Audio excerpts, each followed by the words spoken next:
Ya, Assalamualaikum. Salam sejahtera, salam GBN, salam Malaysia, salam kuasa ketiga. Ya, saya harap kita tunggu ya. Saya nak ada yang masuk lebih sikit. Okey.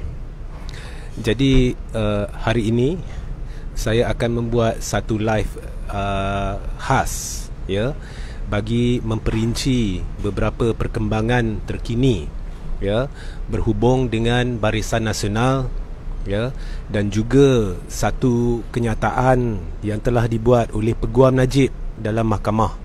Okey. Ataupun satu kenyataan yang telah dibuat oleh Peguam Najib berhubung dengan hakim dalam kes perbicaraan SRC. Jadi dua topik ini saya akan bincangkan. Dan sebelum saya mengakhiri live, saya akan membuat satu pengumuman. Jadi bersama saya sehingga hujung live ini. Baik, saya mulakan dengan Barisan Nasional. Jadi saya faham atau saya berharap agar saudara-saudari telah menonton live saya yang terakhir 2-3 hari yang lepas tak silap saya, di mana saya telah pun memperinci ya, ataupun menghuraikan sebenarnya apa yang sedang berlaku di dalam Barisan Nasional, khususnya melibatkan kluster mahkamah dan propaganda-propaganda terkini yang dimainkan, dan saya telah menangkis propaganda tersebut, dan sehingga hari ini tidak ada sesiapa yang mampu atau berani ya untuk cuba membuktikan bahawa apa yang saya beritahu itu adalah silap. Jadi kalau saudara-saudari terlepas melihat atau menonton live saya yang terakhir itu, jadi tolong pergi ke YouTube saya, iaitu Regi JC Ritaudin, dan tonton live saya yang terakhir. Saya pasti anda akan mendapati live itu sungguh menjawab banyak soalan anda ya. Dan untuk makluman, untuk live ni saya telah membenarkan message di depan skrin. Jadi saya boleh membaca mesej dan saya akan mengambil soalan jika saya lihat ada soalan yang perlu saya jawab. Jadi kalau anda ada soalan yang bagus, sila tanya soalan tersebut, dan kalau saya terlihat maka saya akan cuba jawab ya di dalam live ini.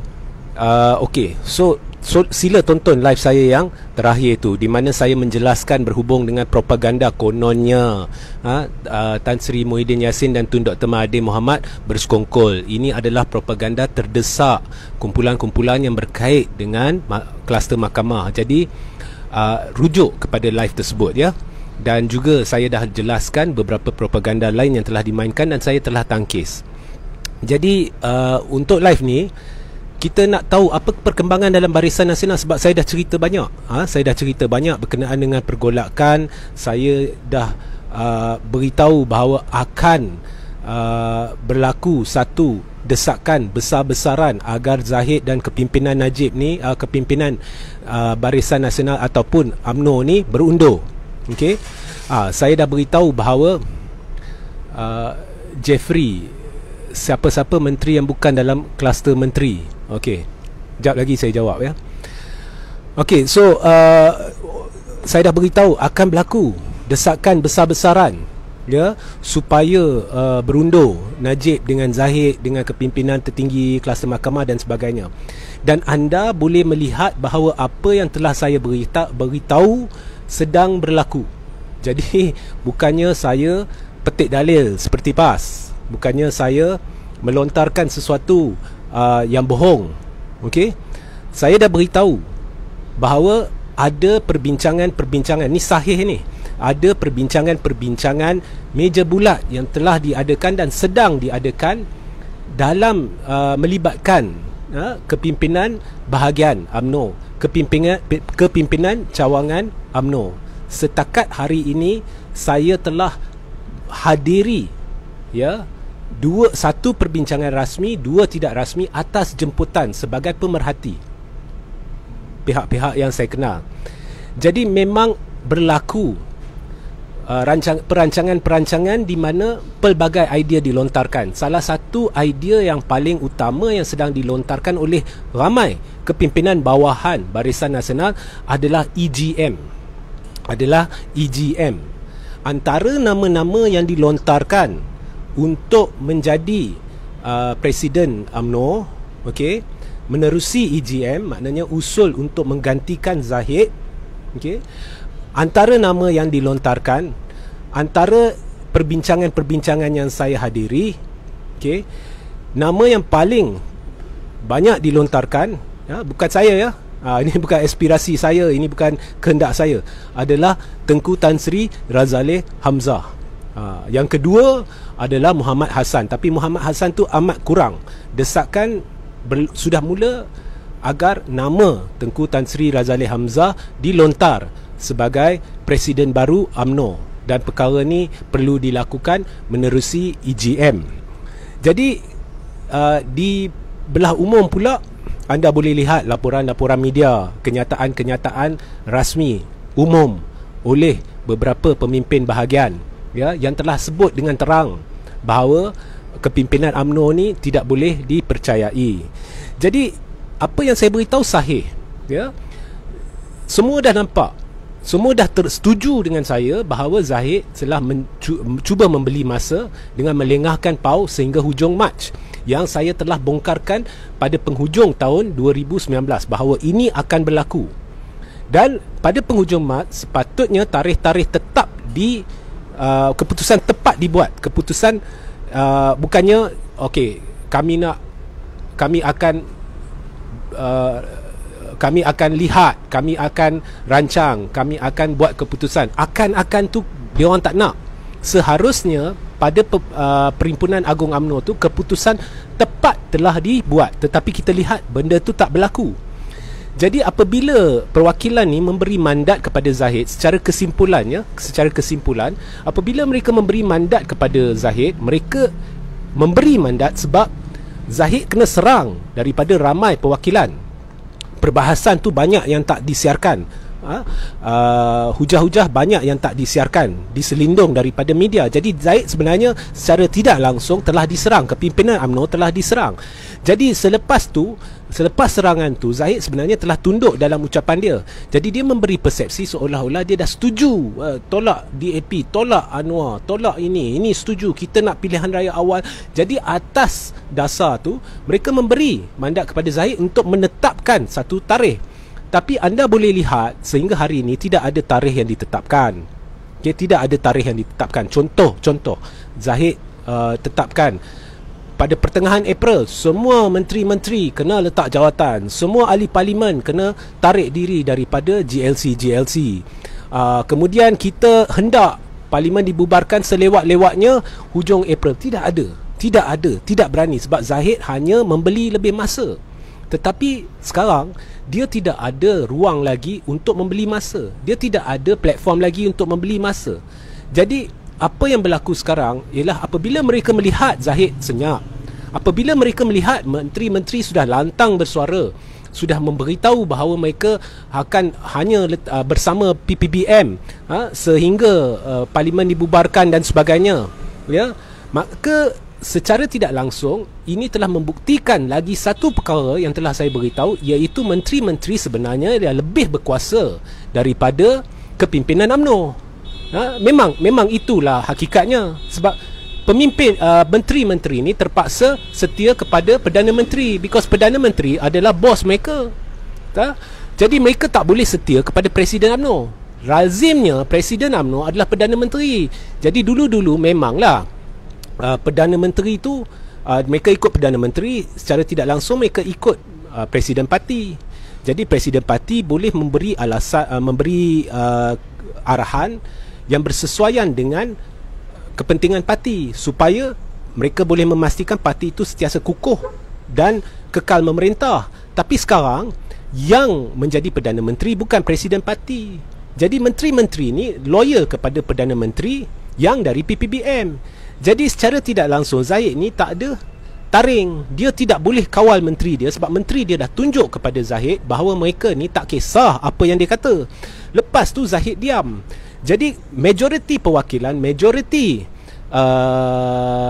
pemimpin bahagian, majoriti pemimpin cawangan semua dah tak berpuas hati dengan Zahid dan sudah mula perbincangan cara terbaik nak tendang Zahid keluar, cara terbaik nak tendang Najib keluar daripada jawatan penasihat Barisan Nasional. Jadi perkara ni dah terbukti ya. So Zahid tak boleh beri masa. Jadi pergolakan ini menyebabkan kluster mahkamah sekarang takut bahawa mereka akan hilang kuasa. Sebab kalau dah hilang kuasa, tidak ada platform lagi. UMNO bukan milik mereka. Jadi mereka tidak boleh menggunakan UMNO sebagai platform untuk mengadakan rundingan. Dan sehingga hari ini kita boleh lihat Muhyiddin, dia sebenarnya tidak berminat nak runding sebab dia tahu kalau dia tak nak berunding dan kalau Zahid dan Najib cuba membeli masa, akhirnya mereka akan ditendang keluar. Jadi bila mereka ditendang keluar, sekarang ada memandangkan mereka lambat laun akan ditendang keluar. Jadi ada kemungkinan Muhyiddin boleh cuba untuk meletakkan orang pilihan dia sebagai presiden baru. So daripada nak masuk berunding dengan Zahid, lebih baik fokus kepada siapa nak ganti Zahid. Sebab itulah dia tidak ingin runding dengan Zahid, dia tidak ingin runding dengan Najib. Sekarang ni dia tengah fokus untuk cuba mempengaruhi, menerusi pihak-pihak yang menyokong dia di dalam UMNO, mana-mana pemimpin bahagian ke mana-mana pemimpin cawangan yang menyokong dia atau menteri-menteri yang menyokong dia. Dia tengah fokus untuk cuba menggunakan mereka bagi mempengaruhi pemimpin-pemimpin di dalam UMNO supaya menyokong calon Muhyiddin sebagai presiden UMNO. Okay, tetapi setakat ni Muhyiddin tidak menempuhi kejayaan sebab majoritinya tidak ingin Zahid, tidak ingin Najib dan tidak ingin mana-mana menteri atau mana-mana pemimpin yang dilihat bersekutu dengan Muhyiddin. Jadi dasar majoriti pemimpin bahagian, dasar majoriti pemimpin cawangan, dasar majoriti akar umbi dalam UMNO ialah tolak PPBM, tolak campur tangan PPBM, tolak DAP, tolak Anwar dan tolak pucuk pimpinan UMNO yang sedang merosakkan UMNO. Sebab mereka dah marah. Lepas pilihan raya umum ke-14 lagi sudah berlaku desakan agar pucuk pimpinan UMNO diubah. Tapi pada masa itu Zahid dan Najib ketegak. Mereka ingin memegang, khususnya Zahid, memegang tampuk kepimpinan UMNO. Jadi pelbagai hilah digunakan. Antara hilah yang digunakan ialah memasuki permuafakatan dengan PAS. Sebab apabila pemimpin-pemimpin bawahan lihat bahawa PAS boleh menerima Zahid, boleh menerima Najib dan sanggup menubuhkan muafakat nasional, maka dengan cara itu mereka boleh menenteramkan pemimpin-pemimpin bawahan. Tengok kalau PAS pun dah yakin, maka berilah peluang kepada kepimpinan UMNO, jangan cuba buang mereka. So maka tenteramlah pemimpin-pemimpin bawahan dengan harapan gandingan UMNO dengan PAS ni akan mampu meyakinkan ummah. Tapi kita dah lihat sebenarnya, saya dah beritahu masa tu, itu semua tunggangan kumpulan Zahid dengan Najib. Hakikatnya mereka nak selamatkan tengkuk mereka dan mereka hanya menggunakan muafakat nasional sebagai alasan untuk menunggang PAS agar mereka boleh kekal berkuasa. Tapi hari ini kita dah tahu bahawa apa yang saya katakan benar. Mereka memang tunggang atau jaja konsep penyatuan ummah, konsep muafakat dan sebagainya, hanya untuk menyelamatkan tengkuk mereka, hanya untuk perjuangan peribadi mereka. Mereka menjadikan UMNO ni seolah-olah UMNO ni milik mereka peribadi, ya. So semua ni dah terbongkar. Okey. So UMNO sedang bergolak, Barisan Nasional sedang bergolak. Benda ni sudah nampak bayang-bayang dia di dalam media, tapi sebenarnya keadaan dah serius. Okey? Keadaan dah serius. Dan propaganda yang dimainkan, kononnya Najib akan kembali sebagai PM8, adalah propaganda semata-mata. Hakikatnya, jika masuk pilihan raya, saya dah beritahu berulang kali, UMNO, PAS, PPBM, dia ganding macam mana pun, dia guna formula macam mana pun, dia bekerjasama ke, dia tidak bekerjasama ke, macam mana pun, ketiga-tiga mereka akan mencatatkan pencapaian yang jauh lebih rendah berbanding dengan pencapaian mereka di PRU14. Semua ni adalah helah. Semua ni adalah helah persepsi kerana Barisan Nasional ingin agar PPBM kantoi, PAS kantoi dan penyokong-penyokong PAS dan PPBM tidak lari ke pembangkang, tidak lari ke belah tun Dr. Mahathir Mohamad dan bersama Barisan Nasional, supaya Barisan Nasional sekurang-kurangnya boleh mendapat 50 kerusi, supaya Barisan Nasional memiliki bilangan kerusi yang terbanyak antara parti-parti tunggal yang bertanding di pilihan raya umum, supaya Barisan Nasional menjadi kingmaker, bukannya Tun Dr. Mahathir Mohamad. Itu sahaja yang dia nak. Sebab apabila Barisan Nasional menjadi kingmaker dan sekiranya Zahid masih menjadi Presiden UMNO, maka Barisan Nasional bolehlah memasuki perjanjian dengan Pakatan Harapan.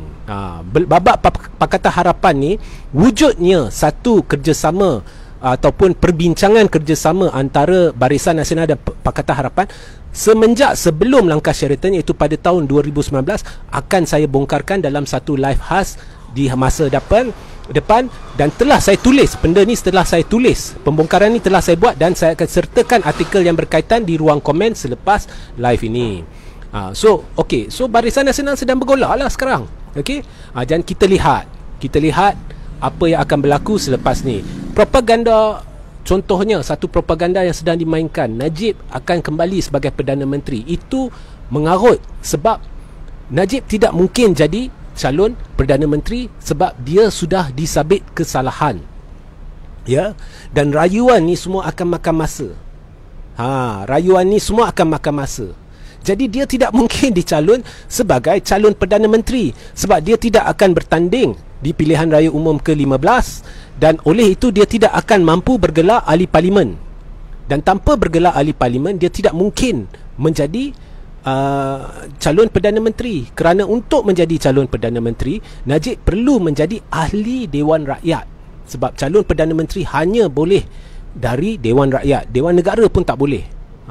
So itulah situasi dia di dalam UMNO. Dan saya nak komen berkenaan dengan peguam Najib. Muhammad Syafiq Abdullah. Baru-baru ni diserangnya Hakim Muhammad Nazlan yang membuat penghakiman kes SRC. Ini adalah satu tindakan bodoh oleh Syafi'i dan saya berharap mana-mana pihak membuat laporan polis terhadap Syafi'i. Sekiranya tidak dibuat laporan polis terhadap Syafi'i, saya sedang membincangkan dengan pihak tertentu sama ada saya perlu sendiri membuat laporan polis terhadap Syafi'i. Kerana kalau saya buat laporan polis tetapi saya tidak mempunyai locus standi untuk membuat laporan tersebut, saya khawatir laporan tersebut tidak akan ke mana.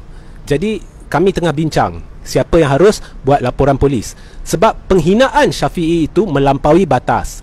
Sebab hujah Syafi'i itu sebenarnya bukan hujah yang harus diketengahkan oleh peguam pembelaan dalam satu kes rayuan. Itu bukan hujah dan Syafi'i seorang peguam yang season, orang kata season lawyer, dia sepatutnya tahu benda ni. Jadi ini saya lihat adalah hanya permainan persepsi. Kerana jangan lupa, Syafi'i yang hari ini mengkutuk peguam atau hakim yang memutuskannya kes SRC adalah Syafi'i sama.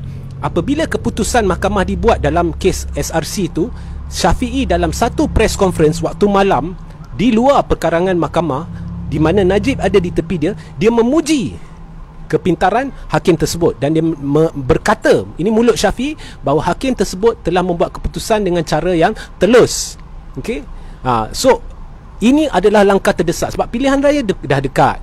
Jadi dia lontar benda ni, media akan bawa. Jadi benda ni akan bermain dalam persepsi rakyat. So tindakan terdesak. Hakikatnya Syafi'i telah melampaui batas. Sebab kes SRC itu, penghakiman dia cukup jelas. Bahawasanya ada dana dimasukkan ke dalam akaun Najib dan Najib dan serta pasukan pembelaan dia tidak berjaya membuktikan bahawa kemasukan dana tu Najib tidak terlibat secara langsung atau dia tidak tahu dan sebagainya. Tidak berjaya buktikan. Hakikatnya data bukti bahawa dana tersebut masuk ke dalam akaun Najib tu ada.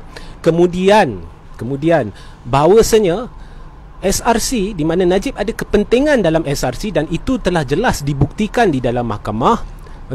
Wakil SRC ini bagi pihak SRC telah membuat permohonan pinjaman daripada KWAP, dan permohonan peminjaman ni cara ia dilakukan tidak menurut prosedur lazim, dan surat permohonan itu telah ditandatangan oleh Najib sebagai sokongan.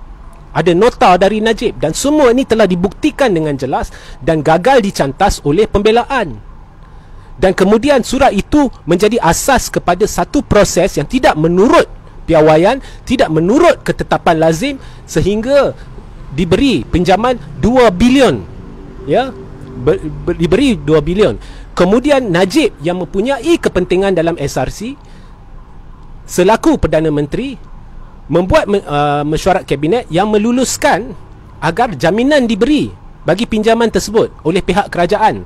Semua ini terbukti di dalam kes. Kes ini adalah salah satu daripada banyak kes yang dikatakan kes clear cut, terang-terang nampak. Jadi mereka timbulkan persepsi kononnya, oh, Jolo tidak dipanggil, orang ni tidak dipanggil, so itu menunjukkan kes itu cacat. It is all bullshit. Setakat mana yang telah diadili, perbicaraan yang telah dibuat, saksi-saksi yang telah dipanggil, ianya cukup bagi pihak pendakwaan untuk membuktikan apa yang mereka cuba buktikan, dan pembelaan gagal menangkis benda tu. Tidak kira ada orang yang sepatutnya dipanggil tidak dipanggil, orang tu datang ke tidak, ia tidak ada kaitan dengan bukti-bukti yang telah ditunjukkan di mahkamah dan bukti-bukti yang telah perkara-perkara yang telah dibuktikan. Sama ada Jolo datang ke tak datang, perkara tu memang telah dibuktikan berdasarkan saksi yang ada, berdasarkan bukti yang ada. Telah ditunjukkan bahawa Najib ada kepentingan, bahawa Najib dalam banyak hal jawapan dia tidak tahu, tidak atau lupa.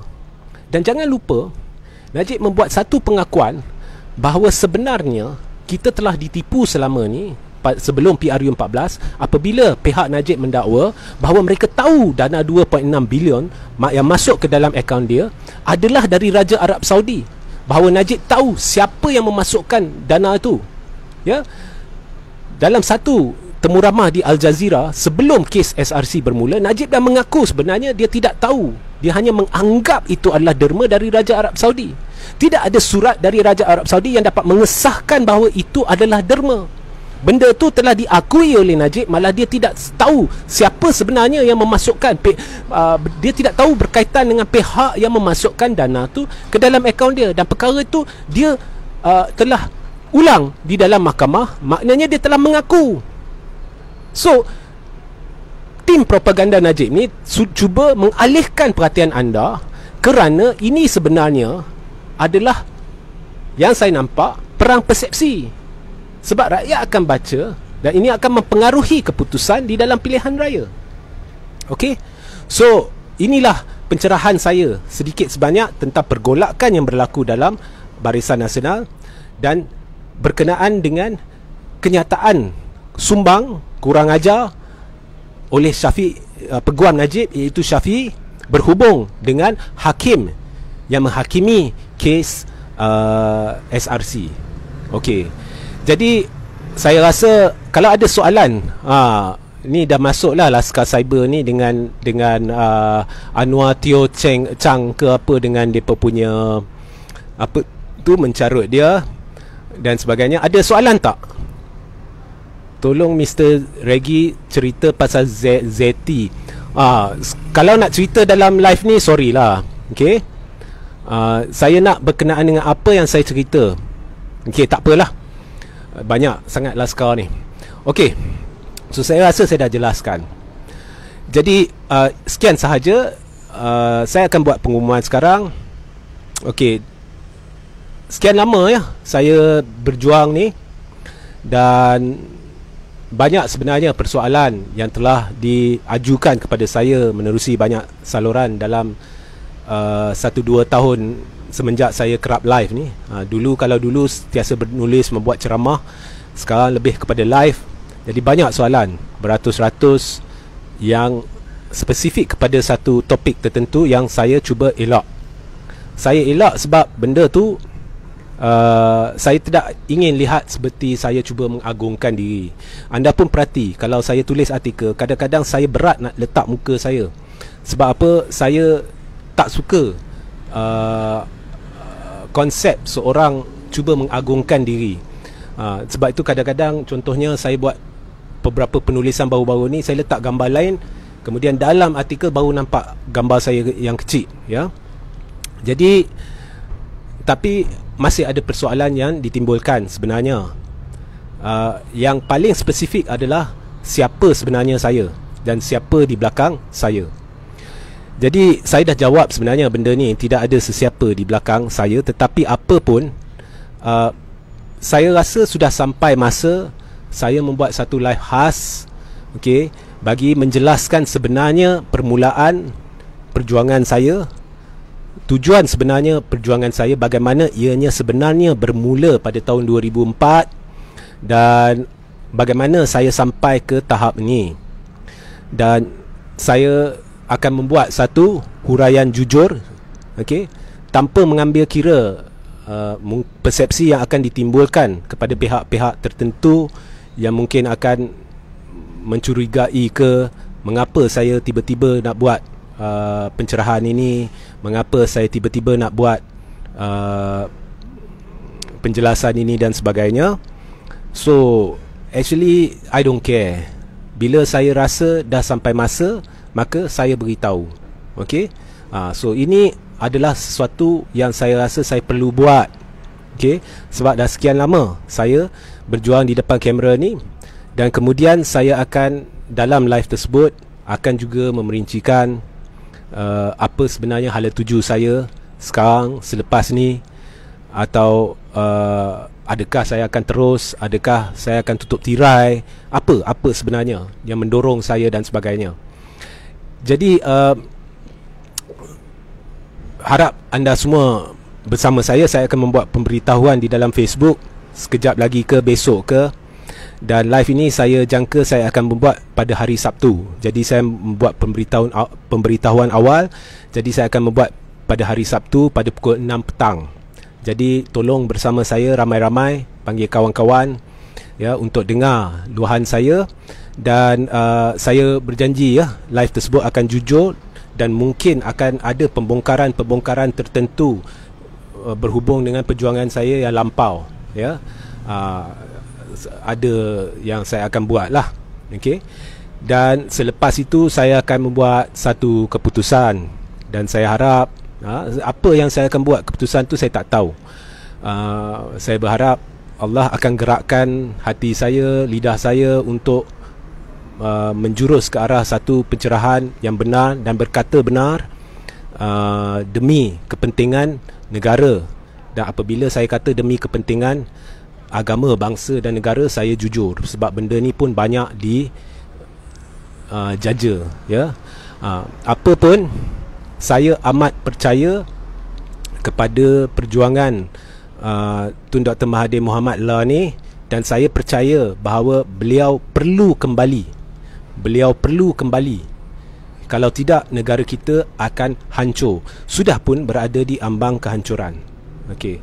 Tetapi Sabtu ni tidak ada kaitan dengan itu. Ianya lebih berunsur peribadi. Jadi bersama saya Sabtu 6 petang ni, mungkin akan ada live antara sekarang hingga Sabtu, saya tak pasti. Tetapi apa pun, jangan lupa selepas ni saya akan letak link saluran Telegram saya di dalam ruang komen. Jadi pastikan anda sertai saluran Telegram saya, dan saya akan letak link kepada artikel-artikel berkaitan. Jangan lupa, ya, baca atau layari terus blog thethirdforce.net. Jadi sehingga kita berjumpa esok lusa ke, atau terus berjumpa Sabtu 6 petang. Wassalamualaikum, salam sejahtera, salam GBN, salam Malaysia, dan salam kuasa ketiga.